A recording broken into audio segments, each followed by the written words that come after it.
हाँ जी, +2 साइंस। तो बच्चों, हम लोगों ने सरफेस केमिस्ट्री शुरू किया हुआ था आपके पेपरों से पहले, और सरफेस केमिस्ट्री में हम लोग एड्जॉर्प्शन का पोर्शन कवर कर चुके थे। लगभग एड्जॉर्प्शन आप लोगों का ख़त्म हो गया था। एड्जॉर्प्शन में एक छोटा सा पार्ट आप लोगों का रहता था, एप्लीकेशन ऑफ एड्जॉर्प्शन रहता है बच्चों, पहले वो पढ़ लेते हैं और उसके बाद आगे मूव करेंगे कोलोइडल सॉल्यूशन की तरफ। तो देखो, आप लोगों का जो पोर्शन वहाँ रहता था बेटे, वो था application of adsorptions, applications of adsorption, applications of adsorption. सारी चीज़ें मैं बोर्ड पे नोट नहीं करवा रहा, पीडीएफ आप लोगों के पास है, वहाँ से आप लोग पढ़ सकते हो। नोट्स बनाओ बेटे अपनी कॉपी लेके, पीडीएफ से प्रिंट निकलवा लो बेशक आप लोग, और उसके बाद उससे पढ़ो आप लोग। एप्लीकेशन ऑफ एड्जॉर्प्शन में बेटे सबसे पहली एप्लीकेशन हम लोग पढ़ते हैं यहाँ, गैस मास्क के अंदर एड्जॉर्प्शन फिनोमिना का यूज़ होता है। ये आप लोगों को मैं पहले भी बता चुका हूँ कि गैस मास्क के अंदर एड्जॉर्प्शन फिनोमिना का यूज़ कैसे होता है। कि गैस मास्क के अंदर ना चारकोल के पीसीज यूज़ किए जाते हैं बेटे, चारकोल पीसीज यूज़ किए जाते हैं। और जो चारकोल पीसीज होंगे वो क्या करेंगे, वो अपने सरफेस के ऊपर ना एनवायरनमेंट से गैसेस को एड्जॉर्ब करेंगे। सपोज करो ऑक्सीजन गैस इसके सरफेस पे आके एड्जॉर्ब हो गई, या N2 गैस इसके सरफेस पे एड्जॉर्ब हो गई। कंपीटिंग एड्जॉर्प्शन में बताया था आप लोगों को। ये कंपीटिंग एड्जॉर्प्शन में क्या होगा कि मान लो दो गैसेस इसके सरफेस पे एड्जॉर्ब होने के लिए आ रही हैं। गैस मास्क के अंदर ना चारकोल के पीसीस डाल दिए जाते हैं। अब चारकोल के पीस के ऊपर पहले से जो गैस एड्जॉर्ब होगी, जैसे ऑक्सीजन हमारे एनवायरनमेंट के अंदर प्रेजेंट होती है, ऑक्सीजन इसके सरफेस पे पहले से एड्जॉर्ब होती है, तो जो भी पॉइजनस गैसेज जाएगी, जो भी पॉइजनस गैसेज आएंगी इसके सरफेस पे एड्जॉर्ब होने के लिए, उन पॉइजनस गैसेज की एड्जॉर्प्शन पावर इस ऑक्सीजन से क्या रहेगी, ज़्यादा रहेगी। जैसे मीथेन मैं कहता हूँ कि मान लो मीथेन है या कार्बन मोनोऑक्साइड है, वो इसके सरफेस पे एड्जॉर्ब होने के लिए आ रही है, तो वो क्या करेगी, ऑक्सीजन को इसके सरफेस से रिमूव कर देगी और खुद वहाँ पे एड्जॉर्ब हो जाएगी। और इस फिनोमिना को क्या बोला जाता है, कंपीटिंग एड्जॉर्प्शन। तो एड्जॉर्प्शन यूज होता है बेसिकली गैस मास्क के अंदर। और दूसरी एप्लीकेशन बेटे, दूसरी एप्लीकेशन है क्रोमेटोग्राफी। क्रोमेटोग्राफी ये बहुत इंपॉर्टेंट है, इसको ध्यान से समझो। क्रोमेटोग्राफी को देखो, मैं बताता हूँ। क्रोमेटोग्राफी में ये आप लोगों को +1 में भी थोड़ा बहुत बताया था। क्रोमेटोग्राफी दो कंपोनेंट्स को सेपरेट करने के लिए होता है। दो लिक्विड कंपोनेंट्स को हम लोग सेपरेट करते हैं on the basis of adsorption, on the basis of adsorption. इस तरीके से हम लोग एक ग्लास की ट्यूब लेते हैं बेटे, और इस ग्लास की ट्यूब के अंदर हम लोग यहाँ सिलिका जेल फिल कर देते हैं, सिलिका जेल फिल करते हैं, सिलिका जेल फिल करते हैं। और ये एज एन एड्जॉर्बेंट काम करता है, जिसके सरफेस पे क्या होगा, एड्जॉर्प्शन होगा। ये एज एन एड्जॉर्बेंट काम करेगा। अब मैं क्या करता हूँ, ऊपर से दो लिक्विड्स को इसके अंदर ट्रांसफर करता हूँ। मैं कहता हूँ दो लिक्विड के मिक्सचर को इसके अंदर मैं यहाँ से ट्रांसफर करता हूँ, और जो मान लो लिक्विड ए है, मैं कहता हूँ कि लिक्विड ए का एड्जॉर्प्शन ज़्यादा होता है as compared to liquid B. Liquid A की एड्जॉर्प्शन पावर ज़्यादा है as compared to liquid B. Liquid A की एड्जॉर्प्शन पावर ज़्यादा है as compared to liquid B. तो लिक्विड ए ज़्यादा एड्जॉर्ब होगा, इसके सरफेस पे ज़्यादा चिपकेगा, सिलिका जेल के साथ ज़्यादा कौन चिपकेगा, लिक्विड ए, और लिक्विड बी कम चिपकेगा। लिक्विड बी की एड्जॉर्प्शन इसके सरफेस पे क्या होगी, कम होगी। तो ये जैसे जैसे मूव करेंगे नीचे की तरफ आएंगे। यहाँ पे मैं एक अलग से कंटेनर ले लेता हूँ जिसके अंदर इन लिक्विड्स को सेपरेट किया जाएगा। क्योंकि लिक्विड ए की एड्जॉर्प्शन पावर ज़्यादा है, तो लिक्विड ए इतना डिस्टेंस ट्रेवल नहीं करेगा सेम टाइम के अंदर जितना लिक्विड बी कवर कर जाएगा। लिक्विड बी ज़्यादा मूव करेगा as compared to liquid A, क्योंकि लिक्विड ए की एड्जॉर्प्शन पावर ज़्यादा है तो वो चिपका रहेगा सिलिका जेल के साथ। तो in the same time liquid B will cover more distance as compared to liquid A, तो ये ज़्यादा डिस्टेंस कवर करेगा। तो यहाँ पहले कौन पहुँचेगा, यहाँ पहले बी पहुँचेगा, और बाद में कौन पहुँचेगा, ए पहुँचेगा। तो पहले बी पहुँचेगा तो सबसे पहले बाहर कौन निकलेगा, सबसे पहले बाहर बी निकलेगा, तो बी को सेपरेट कर लूँगा। इसके बाद फिर लिक्विड ए को हम कलेक्ट करना शुरू करेंगे। तो इस तरीके से क्रोमेटोग्राफी यूज़ कर सकते हैं to separate two liquids on the basis of adsorption. सब आपके नोट्स के अंदर लिखा हुआ है कि किस तरीके से क्या होगा, थ्योरी वगैरह सब फिनोमिना आपके नोट्स के अंदर मेंशन है।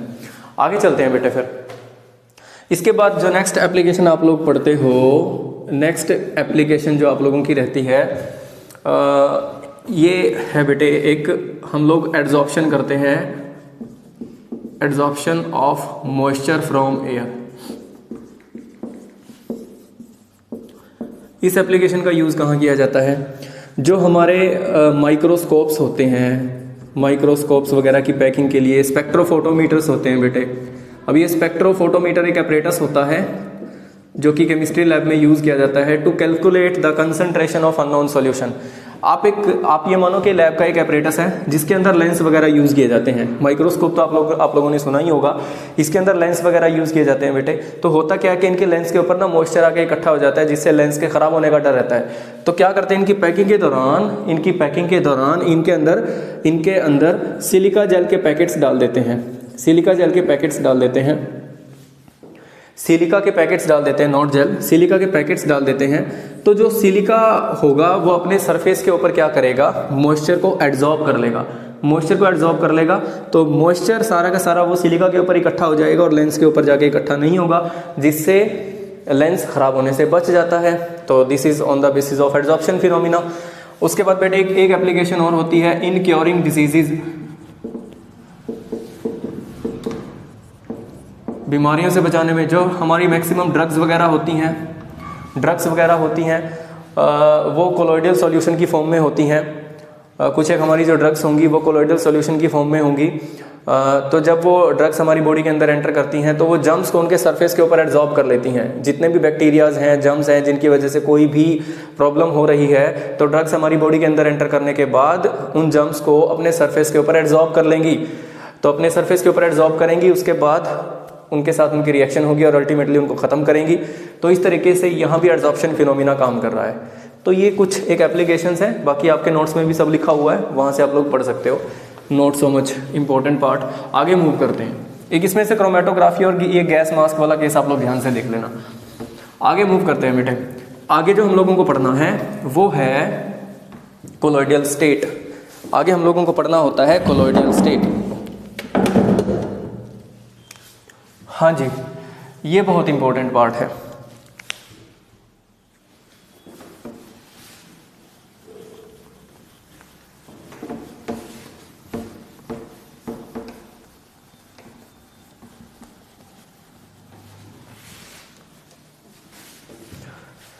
हाँ जी बच्चों, नेक्स्ट आप लोगों का आता है कोलोइडल स्टेट। कोलोइडल स्टेट पढ़ते हैं। ये यहाँ से एक इस यूनिट का बहुत इंपॉर्टेंट पार्ट शुरू हो जाता है, कोलोइडल स्टेट। अब कोलोइडल स्टेट देखो क्या होता है। ये एक तरीके का बेसिकली बेटे सॉल्यूशन होता है, जिस सॉल्यूशन के अंदर पार्टिकल्स का जो साइज रहता है वो 1 नैनोमीटर से 1000 नैनोमीटर के बीच में रहता है। और वो पार्टिकल्स जो होते हैं सिंपल फिल्टर पेपर के थ्रू तो पास कर जाएंगे, लेकिन एनिमल मेम्ब्रेन या वेजिटेबल मेम्ब्रेन के थ्रू वो पास नहीं कर सकते। इस तरीके के सॉल्यूशन को कोलोइडल सॉल्यूशन बोला जाता है। मैं बोलूँगा it is a state having particle size between 1 nanometre to 1000 nanometre, and such particles can pass through filter paper के थ्रू तो पास कर सकते हैं, but cannot pass through हाँ जी वेजिटेबल मेम्ब्रेन और एनिमल मेम्ब्रेन,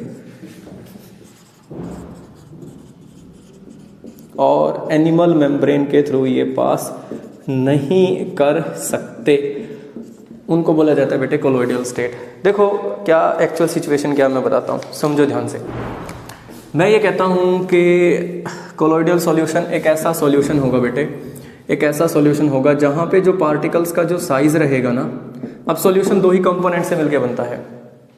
सॉल्यूशन दो ही कंपोनेंट से मिलकर बनता है, एक होता है सॉल्यूट और दूसरा होता है सॉल्वेंट। एक होता है सॉल्यूट और दूसरा क्या होगा, सॉल्वेंट।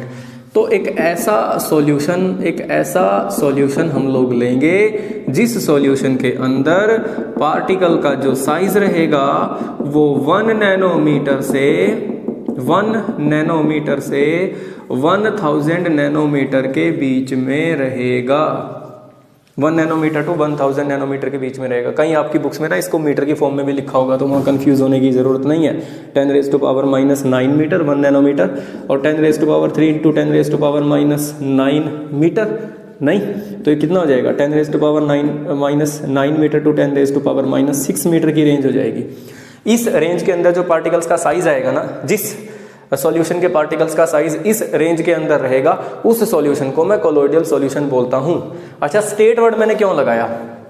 अब ये हो सकता है कि एक सॉल्यूशन ऐसा होता है जिस सॉल्यूशन के पार्टिकल्स का साइज ना 1 नैनोमीटर से कम हो सकता है, 1 नैनोमीटर से कम हो सकता है, तो उस सॉल्यूशन को तो बोला जाएगा ट्रू सॉल्यूशन।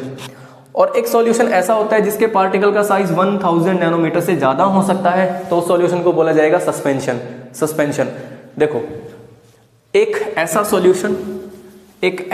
सॉल्यूशन मैं इसको ना डिफरेंशिएट करता हूं ऑन पार्टिकल साइज के बेसिस पे। पार्टिकल साइज के बेसिस पे जब मैं जाता हूं तो इसको बेसिकली 3 कैटेगरीज में बांट सकता हूं मैं। एक तो आता है ट्रू सॉल्यूशन के बाद आता है बेटे कोलोइडल सॉल्यूशन के बाद आता है आप लोगों का सस्पेंशन।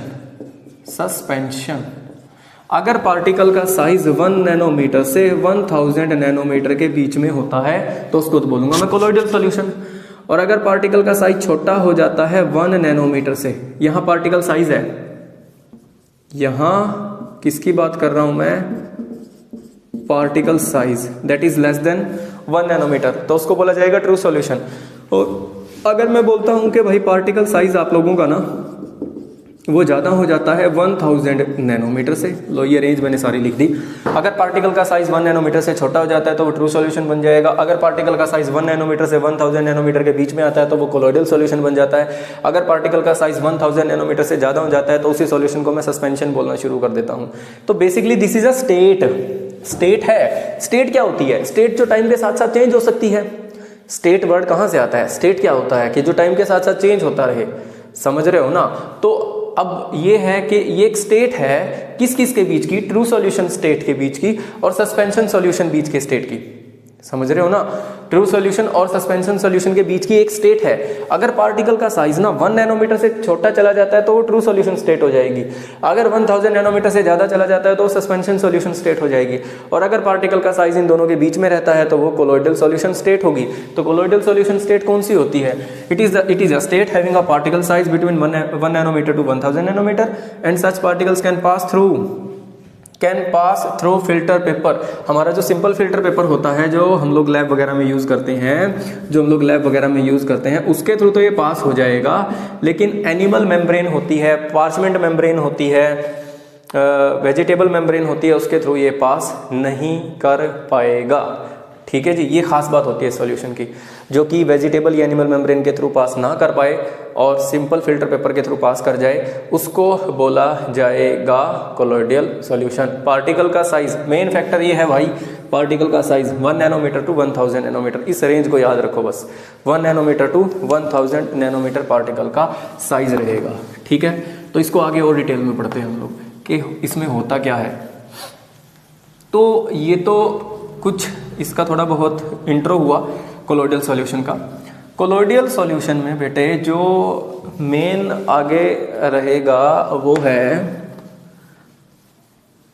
इसके एग्जाम्पल, कोलोइडल सॉल्यूशन के, ट्रू सॉल्यूशन के और सस्पेंशन के। अगर मैं एग्जाम्पल की बात करता हूँ, ट्रू सॉल्यूशन का एग्जाम्पल आप शुगर सॉल्यूशन ले लो।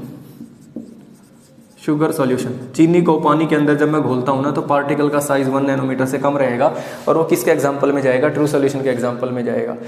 और कोलोइडल सॉल्यूशन का एग्जाम्पल बड़ा ही बढ़िया सा एग्जाम्पल है। आप क्या करो भाई, पानी लो और पानी के अंदर मैं क्या करता हूँ, मड को डिजोल्व कर देता हूँ, मिट्टी को अगर मैं डिजोल्व कर देता हूँ, या बरसात का पानी आप लोगों ने देखा होगा, मडी वाटर बोलते हैं जिसको, इसको क्या बोला जाता है? मडी वाटर बोला जाता है। बरसाती पानी होता है जो। अब आपने ना उसको एक कंटेनर के अंदर, ट्रांसपेरेंट कंटेनर के अंदर आप लोगों ने उसको फिल करके रख लिया। अब आप क्या ऑब्जर्व करते हो? आप ये ऑब्जर्व करोगे कि थोड़े टाइम बाद देखो कुछ एक लार्ज साइज के पार्टिकल है जो उसके अंदर घूमते रहते हैं।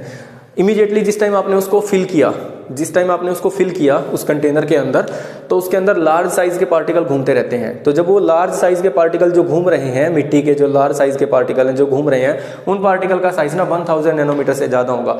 तो उस टाइम वो किसका एग्जाम्पल है? उस टाइम वो सस्पेंशन का एग्जाम्पल है। उस टाइम पे वो सस्पेंशन का एग्जाम्पल है। हम उसको रखा रहने देते हैं। तो थोड़े टाइम बाद क्या होगा भाई, आप लोग देखोगे कि जो लार्ज साइज के मिट्टी के पार्टिकल है ना, जिनका 1000 नैनोमीटर से ज़्यादा साइज है, वो तो नीचे बैठ जाएंगे। जो लार्ज साइज के मड के पार्टिकल्स हैं जिनका साइज 1000 नैनोमीटर से ज़्यादा है, वो तो नीचे बैठ जाएंगे। लेकिन बहुत छोटे छोटे पार्टिकल्स, बहुत small particles having size range between 1 nanometre to 1000 nanometre, वो फिर भी सॉल्यूशन के अंदर घूमते रहते हैं। चाहे आप इस सॉल्यूशन को कितने भी टाइम के लिए रखो, फिर भी ये पार्टिकल, जिन पार्टिकल का साइज 1 नैनोमीटर से 1000 नैनोमीटर के बीच में होगा, जो कि कोलोइडल रेंज के होंगे, वो फिर भी सॉल्यूशन के अंदर घूमते रहते हैं। चाहे आप इस सॉल्यूशन को कितने भी टाइम के लिए रखा रहने दो। तो जिन पार्टिकल का साइज सस्पेंशन रेंज में होगा वो तो नीचे बैठ जाएंगे, और ऊपर जिनका पार्टिकल साइज 1 नैनोमीटर से 1000 नैनोमीटर के बीच में होगा वो घूमते रहेंगे। तो अब ये किसका एग्जाम्पल हो गया? अब ये एग्जाम्पल हो गया कोलोइडल सॉल्यूशन का, कोलोइडल स्टेट का। ठीक है जी बच्चों, तो this will be the example of colloidal state. पढ़ लेना, सब लिखा हुआ है। अब देखो आगे मैं बात करता हूं बेटे, यहां 2 टर्म्स आती हैं कोलोइडल स्टेट के केस में ना, कोलोइडल सॉल्यूशन के केस में यहां बेसिकली 2 टर्म्स आती हैं। इन केस ऑफ अगर मैं बात करूं कोलोइडल सॉल्यूशन के केस में 2 टर्म्स आती हैं। एक टर्म आती है बेटे डीपी, डिस्पर्स्ड फेज, और दूसरी टर्म क्या आती है? Dispersion medium. डिस्पर्स्ड फेज और डिस्पर्जन मीडियम। अरे जैसे सॉल्यूट और सॉल्वेंट होता है सिंपल सॉल्यूशन के अंदर ना, जैसे सॉल्यूट और सॉल्वेंट होता है, बिल्कुल वही कहानी है और कुछ नहीं है। सिंपल सॉल्यूशन के अंदर हम लोग सॉल्यूट बोलते हैं, जिसको डिसॉल्व किया जाता है वो क्या होता है? सॉल्यूट होता है। जिसके अंदर डिसॉल्व किया जाता है उसको क्या बोला जाता है? सॉल्वेंट। या जो कि सॉल्यूट को डिसॉल्व करता है उसको क्या बोला जाता है? सॉल्वेंट बोला जाता है। बिल्कुल वही चीज़ है। जिसको कि डिसॉल्व किया जाएगा वो तो डीपी होगा। कोलोइडल सॉल्यूशन में सॉल्यूट को क्या बोलना शुरू कर दिया मैंने? डीपी बोलना शुरू कर दिया। जिस फेज को, जिस कंपोनेंट को डिसॉल्व किया जाएगा उसको तो बोला जाएगा DP, dispersed phase. Dispersed phase, dispersed phase, dispersed phase. ठीक है। और जिस कंपोनेंट के अंदर, जिस फेज के अंदर उसको डिसॉल्व किया जाएगा उसको क्या बोला जाएगा बच्चों? उसको बोला जाएगा डिस्पर्जन मीडियम। डिस्पर्जन मीडियम, उसको बोला जाएगा डिस्पर्जन मीडियम। तो जिस कंपोनेंट को डिसॉल्व किया जाएगा, जिस फेज को डिसॉल्व किया जाएगा उस फेज को तो बोला जाएगा डिस्पर्स्ड फेज, और जिस फेज के अंदर, जिस कंपोनेंट के अंदर उसको डिसॉल्व किया जाएगा उसको क्या बोला जाएगा? Dispersion medium. Dispersion medium. ठीक है, तो ये पढ़ लेना, डेफिनेशन दे रखी है आपके नोट्स के अंदर। अच्छा, एक कोलोइडल स्टेट के बारे में पढ़ते हैं प्रॉपर तरीके से कि कोलोइडल स्टेट होती क्या है। कोलोइडल स्टेट क्या होती है? देखो, कोलोइडल स्टेट सबसे पहली तो प्रॉपर्टी इसकी ये है कि ये हेट्रोजीनियस स्टेट है।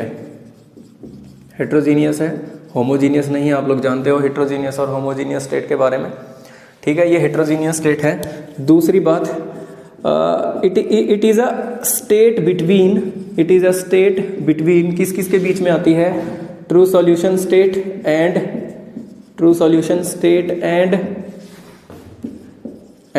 Suspension state and suspension solution state.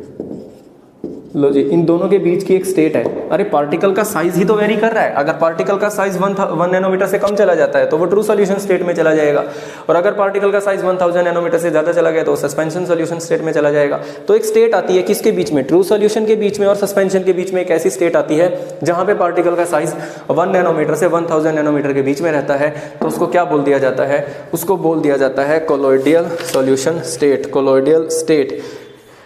ठीक है जी।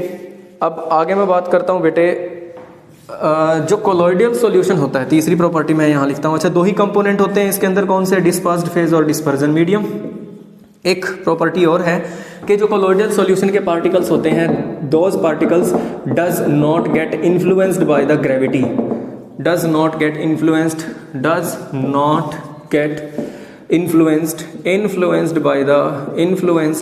By the gravity. अभी एग्जांपल दिया था आप लोगों को मडी वाटर का, कि मडी वाटर के अंदर ना जिन पार्टिकल का साइज 1000 नैनोमीटर से ज़्यादा रहेगा वो पार्टिकल तो नीचे बैठ जाएंगे, ग्रेविटी की वजह से वो नीचे बैठ जाएंगे। लेकिन जिन पार्टिकल का साइज देखो, मान लो मडी वाटर का ही एग्जाम्पल है, मडी वाटर में जिन पार्टिकल का साइज 1000 नैनोमीटर से ज़्यादा है वो तो नीचे बैठ जाएंगे। लेकिन जो पार्टिकल 1 नैनोमीटर से 1000 नैनोमीटर के बीच में रहते हैं वो पार्टिकल नीचे नहीं बैठेंगे। ये खास बात है। अब देखो ग्रेविटी काम करती है इन पे, लेकिन ये नीचे क्यों नहीं बैठते, इस फैक्टर के बारे में हम आगे डिस्कस करेंगे। अब ऐसा नहीं है कि सर यहाँ ग्रेविटी काम नहीं करेगी क्या इन पार्टिकल्स पे, लेकिन इन पे तो ज़्यादा लगेगी ना, क्योंकि इनका मास ज़्यादा है। इनका मास ज़्यादा है तो इन पे ग्रेविटी ज़्यादा काम करेगी, जिसकी वजह से नीचे बैठ जाएंगे। ठीक है। अब इन पार्टिकल की खास बात ये होती है कि ये इतने ज़्यादा इन्फ्लुएंस नहीं होते ग्रेविटी की वजह से, जिसकी वजह से ये नीचे नहीं बैठते। आप उस मडी वाटर को आप रखो तो जो कोलोइडल रेंज के पार्टिकल हैं आप काफ़ी टाइम तक पानी में तैरते रहते हैं, वो नीचे नहीं बैठेंगे। अगर आप लंबे टाइम तक भी उस पानी को रखते हो तो जो कोलोइडल रेंज के पार्टिकल हैं वो ग्रेविटी की वजह से नीचे नहीं बैठते, वो सॉल्यूशन के अंदर घूमते रहते हैं। ठीक है, तो does not get influenced by the gravity. आगे चलें, ठीक है, आगे बढ़ते हैं। देखो अब ये था कुछ एक कोलोइडल स्टेट की प्रॉपर्टी के बारे में। क्लासिफिकेशन पढ़ते हैं कोलोइडल सॉल्यूशन की, कोलोइडल स्टेट की, कोलोइडल सॉल्यूशन की क्या क्लासिफिकेशन है।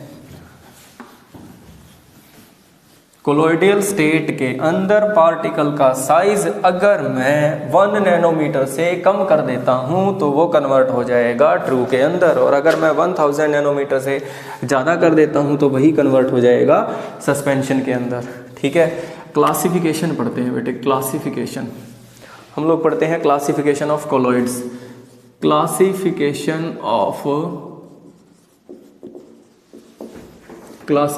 ऑफ कोलोइड्स में नोट करवाने के ऊपर ज़्यादा फोकस नहीं कर रहा, सब आप लोगों के पास है, लिखा पड़ा है। क्लासिफिकेशन ऑफ कोलोइड्स, पहली क्लासिफिकेशन आती है ऑन द बेसिस ऑफ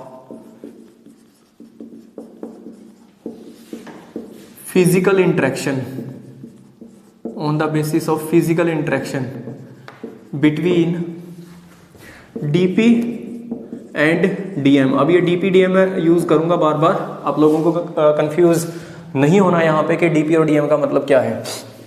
दूसरा फैक्टर आता है बेटे यहाँ पे on the basis of physical interaction. Physical interaction भी छोड़ो, आप फिजिकल स्टेट लिख सकते हो यहाँ, on the basis of physical state between DP and DM.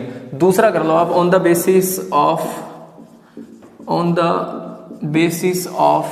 Interaction, on the basis of interaction between DP and DM. DP और DM के बीच में कैसे इंटरेक्शन रहती है, और इस इंटरेक्शन के बेसिस पे ना इनको आगे दो कैटेगरीज में बांटा जाता है, lyophilic and lyophobic. Lyophilic and lyophobic very much important. ये इंटरेक्शन वाला जो पार्ट है ये बहुत इंपॉर्टेंट है क्लासिफिकेशन में। और तीसरी क्लासिफिकेशन आती है बेटे यहाँ पे। क्लासिफिकेशन क्या होता है? क्लासिफिकेशन होता है उसको अलग अलग कैटेगरीज में बांटना, उसी को तो क्या बोला जाता है? क्लासिफिकेशन। तो लो जी, और थर्ड क्लासिफिकेशन आती है on the basis of size of particles, on the basis of size of particles, on the basis of size of particles of, हाँ जी, किसके पार्टिकल्स के साइज के बेसिस पे? डिस्पर्स्ड फेज के पार्टिकल्स के साइज के बेसिस पे। ये भी तीन कैटेगरीज में बांटा जाता है। एक तो आती है मल्टीमोलिक्यूलर कोलॉइड्स, हाँ जी। सेकंड आती है बेटे यहाँ पे आपकी मैक्रोमोलिक्यूलर कोलॉइड्स, और थर्ड आपकी यहाँ पे आती है एसोसिएटेड कोलॉइड्स। थर्ड आती है एसोसिएटेड कोलॉइड्स। अब एसोसिएटेड कोलॉइड्स है, that is very much important from this part, और यहाँ से लायोफिलिक और लायोफोबिक बहुत ज़्यादा इंपॉर्टेंट है। तो पहले मैं आप लोगों को ये पढ़ा रहा हूँ, उसके बाद ये पढ़ेंगे हम लोग, और लास्ट में पढ़ेंगे फर्स्ट क्लासिफिकेशन आपकी फिजिकल स्टेट के बेसिस पे। तो मूव करें towards lyophilic and lyophobic on the basis of interaction between DP and DM.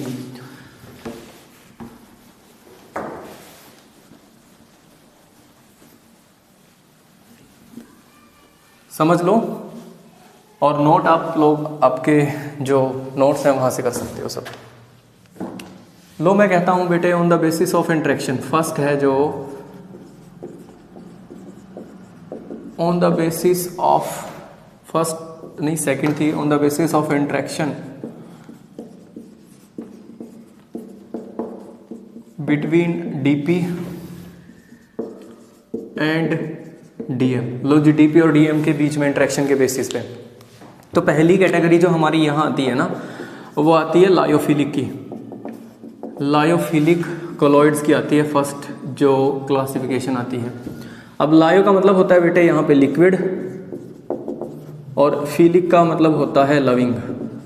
आप लोग जानते हो, ये पढ़ा होगा आप लोगों ने पहले भी कहीं, जैसे हाइड्रोफिलिक वर्ड सुना है ना आप लोगों ने, हाइड्रोफिलिक सुना हुआ है ना।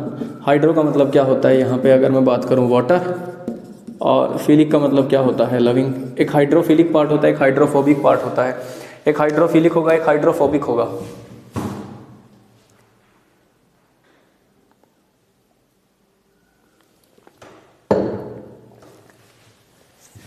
हाँ जी, एक हाइड्रोफिलिक होता है और एक हाइड्रोफोबिक पार्ट होता है। हाइड्रोफिलिक कौन सा होता है, वाटर लविंग। ऐसे ही मैंने यहाँ पे लायो ले लिया, लायो मतलब लिक्विड लविंग, और लायोफिलिक मतलब लिक्विड लविंग, और लायोफोबिक मतलब लिक्विड हेटिंग पार्ट। तो कुछ ऐसे कोलॉइड होते हैं, कुछ ऐसे कोलॉइड होते हैं जहाँ पे बेटे डीपी और डीएम के बीच में ना बड़ा स्ट्रॉन्ग इंटरेक्शन रहता है। अब यहाँ डीएम कौन है, जो लायो वर्ड यूज किया ना मैंने, किसके लिए यूज किया, डीएम के लिए, जहां पे डीपी की बहुत ज्यादा स्ट्रॉन्ग इंटरेक्शन रहती है फॉर दिस डीएम। डीपी और डीएम के बीच में इंटरेक्शन स्ट्रॉन्ग रहता है। DP is strongly interacted with the DM, liquid के साथ। लिक्विड के साथ, लिक्विड कौन सा है, अरे मैं कोलॉइडल सॉल्यूशन बनाने जा रहा हूँ, मैंने जो नीचे लिक्विड लिया हुआ है जिसको मैं क्या बोल रहा हूँ, डिस्पर्जन मीडियम बोल रहा हूँ, यही है वो लिक्विड जिसको लायो वर्ड से मैं यहाँ रिप्रेजेंट कर रहा हूँ। इस लिक्विड के साथ जिस डीपी को इसके अंदर मैं मिक्स करने जा रहा हूँ, इस डीपी के पार्टिकल्स की इस लिक्विड के साथ ना बहुत स्ट्रॉन्ग इंटरेक्शन रहती है। इस लिक्विड के साथ इन डीपी के पार्टिकल्स की बहुत स्ट्रॉन्ग इंटरेक्शन रहती है।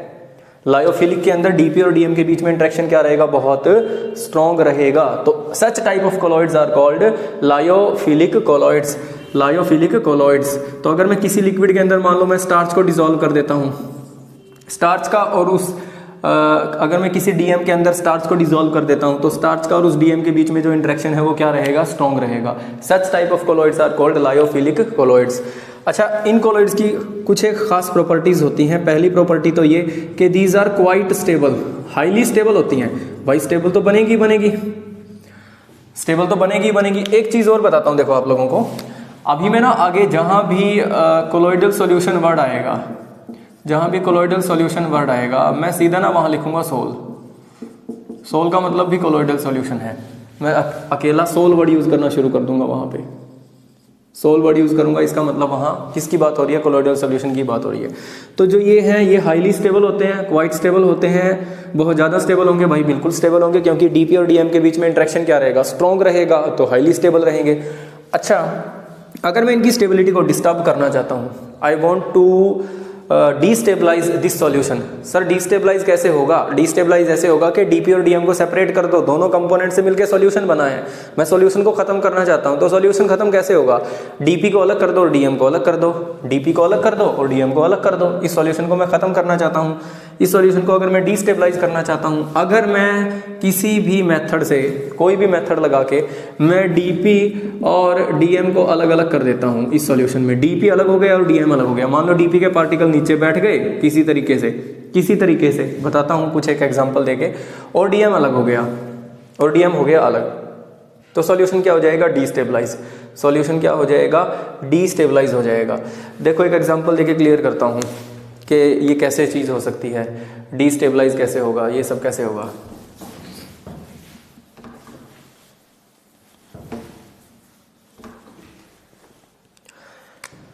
देखो बच्चों, मान लो मैं कोई एक इलेक्ट्रोलाइट इसके अंदर ऐड करता हूँ, A+ और B-, कोई इलेक्ट्रोलाइट में इसके अंदर ऐड करता हूँ। और वो इलेक्ट्रोलाइट जाके इस डीपी के पार्टिकल्स के साथ जुड़ जाता है। मान लो डीपी के पार्टिकल्स को मैंने सी से दिखा दिया और डीएम के पार्टिकल्स को मैंने डी से दिखा दिया। और मान लो डीपी के पार्टिकल्स, आगे मैं बताऊंगा कि जो कोलोइडल सॉल्यूशन होते हैं उनके पार्टिकल्स के ऊपर भी चार्ज रहता है, उनके पार्टिकल्स के ऊपर भी चार्ज रहता है, और डीपी के पार्टिकल्स के ऊपर जो चार्ज होगा ना उसी के हिसाब से उस कोलोइडल सॉल्यूशन का नाम दिया जाएगा। कि मान लो अगर डीपी के पार्टिकल्स के ऊपर नेगेटिव चार्ज है तो इस कोलोइडल सॉल्यूशन को क्या बोला जाएगा? Negatively charged sol. ध्यान से सुनो मेरी बात को जो मैं कह रहा हूँ, ध्यान से सुनो मैं क्या कह रहा हूँ। मैंने डीपी को डीएम के अंदर डिसॉल्व किया, डीएम पे पॉजिटिव चार्ज था, डीपी पे नेगेटिव चार्ज था, तो इस कोलोइडल सॉल्यूशन को क्या नाम दिया जाएगा? Negatively charged sol, negatively charged colloidal solution. नाम जो उसको दिया जाएगा that will be due to the charge of DP particles. DP particles के चार्ज की वजह से उसको नाम दिया जाएगा, तो नेगेटिव चार्ज सोल बोला जाएगा इसको, या नेगेटिव चार्ज कोलोइडल सॉल्यूशन बोला जाएगा। Now I want to destabilize this solution, तो मैं इसके अंदर ना कोई इलेक्ट्रोलाइट ऐड कर देता हूँ। इलेक्ट्रोलाइट आया, मान लो A+B- कोई इलेक्ट्रोलाइट आ गया, इलेक्ट्रोलाइट डाल दिया। That can be a strong electrolyte, that can be a weak electrolyte. Strong कौन सा होगा? जो कंप्लीटली डिसॉल्व हो जाएगा, कंप्लीटली डिसोसिएट हो जाएगा। वीक कौन सा होगा? जो कंप्लीटली डिसोसिएट नहीं होगा। ये सब आप इलेक्ट्रोकेमिस्ट्री में पढ़ चुके हो। तो A+B- को मैंने इसके अंदर ऐड किया, तो जो C- है मैं कहता हूँ इसे A+ के साथ इंटरेक्ट कर गया, और इंटरेक्ट करके AC कोई कंपाउंड बना दिया और AC के प्रेसिपिटेट बना दिए। AC के प्रेसिपिटेट बन गए, AC फॉर्म में प्रेसिपिटेट बन गए, और वो प्रेसिपिटेट नीचे बैठ गए, और वो प्रेसिपिटेट क्या कर गए? नीचे बैठ गए। अरे मान लो चलो मैं एक एग्जांपल देता हूँ। एग्जैक्टली इसका एग्जांपल नहीं है, सिर्फ आप लोगों को समझाने के लिए बोल रहा हूँ मैं, कि मान लो सिल्वर हाइड्रोक्साइड को मैंने वाटर के अंदर डिसॉल्व किया हुआ था, तो ये तो मेरा डीपी हो गया, ये तो हो गया यहाँ पे। वैसे यहाँ पे तो प्लस चार्ज रहेगा इस पे, चलो मैं कहता हूँ ये तो हो गया डीपी, और ये क्या हो गया? डीएम हो गया। ठीक है, अब इस सॉल्यूशन के अंदर मैं ना NaCl ऐड कर देता हूँ, इस सॉल्यूशन के अंदर NaCl ऐड कर देता हूँ, तो जो Ag+ है वो Cl- के साथ कंबाइन करके AgCl के प्रेसिपिटेट बना देगा, AgCl के प्रेसिपिटेट बनाएगा, और AgCl नीचे बैठ जाएगा, और ये सॉल्यूशन क्या हो जाएगा? डिस्टेबलाइज हो जाएगा। ये सॉल्यूशन क्या हो जाएगा? डिस्टेबलाइज हो जाएगा। तो ये कुछ ऐसी कहानी होगी। अब देखो, तो जो इलेक्ट्रोलाइट ऐड करूंगा वो इलेक्ट्रोलाइट क्या करेगा? जब जैसे A+ है वो C- के साथ कंबाइन करके AC के प्रेसिपिटेट बनाएगा, और वो प्रेसिपिटेट नीचे बैठ जाएंगे। तो DP तो नीचे बैठ गया, DM अलग हो गया। DP तो नीचे बैठ गया, AC बना के, AC कंपाउंड बना के वो तो नीचे बैठ गया, और DM अलग हो गया। तो इस तरीके से DP और DM दोनों अलग अलग हो गए। अब तो इस सॉल्यूशन को डिस्टेबलाइज करना वैसे बहुत मुश्किल है, क्योंकि डीपी और डीएम के बीच में इंटरेक्शन बहुत स्ट्रॉन्ग थी, डीपी और डीएम के बीच में इंटरेक्शन बहुत स्ट्रॉन्ग थी, और कोई तीसरा कंपोनेंट आ रहा है उनकी इंटरेक्शन को तोड़ने के लिए। C- और D+ के बीच में ना इंटरेक्शन बहुत स्ट्रॉन्ग थी, और मैं कोई तीसरा कंपोनेंट डाल रहा हूं कि जो आए पहले इनकी इंटरेक्शन को तोड़े, वो इनकी इंटरेक्शन को तोड़ेगा, उसके बाद इनकी इंटरेक्शन वीक होगी, उसके बाद ये इसके साथ क्या करेगा? बॉन्ड बनाएगा, या इसके साथ इंटरेक्ट करके इसको प्रेसिपिटेट आउट करेगा। तो इस तरीके से सॉल्यूशन क्या हो जाएगा? डिस्टेबलाइज हो जाएगा। तो पहली बात, इसको डिस्टेबलाइज करना बड़ा मुश्किल है, और अगर मैंने इसको किसी तरीके से डिस्टेबलाइज कर दिया, मैं सीधा सीधा बोल सकता हूं कि प्रेसिपिटेशन आपके नोट्स के अंदर लिखा हुआ है, precipitation is very typical. Precipitation इसका इतना आसानी से नहीं होता। अगर हो गया प्रेसिपिटेशन तो दोबारा से अगर मैं कोलोइडल सॉल्यूशन बनाना चाहता हूं कि भाई देखो ये प्रेसिपिटेट फॉर्म में नीचे बैठ गया, और डीएम अलग हो गया, अगर मैं दोबारा से डीपी और डीएम को मिक्स कर देता हूं, तो वो दोबारा से कोलोइडल सॉल्यूशन में कन्वर्ट हो जाएगा। क्यों? क्योंकि जो पार्टिकल C- की फॉर्म में नीचे पड़े हैं ना, उनकी इंटरेक्शन D+ के साथ तो रहेगी। अरे रहेगी, इसके साथ इंटरेक्शन तो होगी इसकी। ठीक है, तो अगर मैं दोबारा से इस A+ को किसी तरीके से अगर मैं अलग कर देता हूं, तो C- और D+ के बीच में इंटरेक्शन होने की वजह से ये दोबारा एक दूसरे के साथ कंबाइन करेंगे और कोलोइडल सॉल्यूशन में कन्वर्ट हो जाएगा।